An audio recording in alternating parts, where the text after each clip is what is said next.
ఒక 2 ఇంచులు ఖర్చు కోసం ఈ విధంగా మనము గీసుకోవాలి. తర్వాత బ్లౌజ్ పొడవు వచ్చేసి 14.5 ఇంచులండి. ఈ 1/2 ఇంచ్ వదిలేసేసి అక్కడి నుంచి 14.5 పెట్టాలి. ఇక్కడికి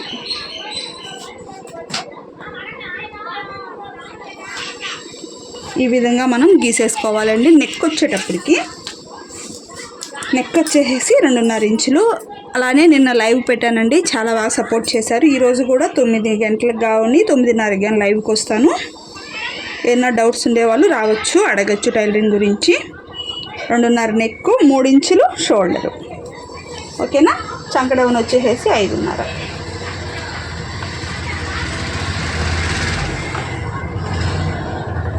ఈ విధంగా అయితే మనము తీసేసుకోవాలి. బ్యాక్ నెక్ డీప్ వచ్చేటప్పటికి 9.5. మరీ డీప్ కాదు, మరీ పైకి కాదు.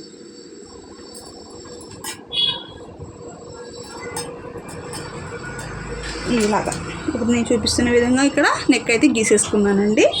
10 ఇంచులు పెడుతున్నానండి, మరి 9.5 అంటే పైకి ఉంటుంది.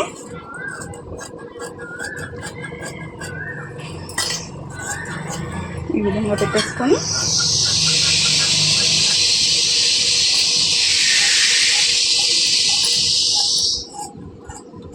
ఈ విధంగా కట్ చేసేసుకోవాలి.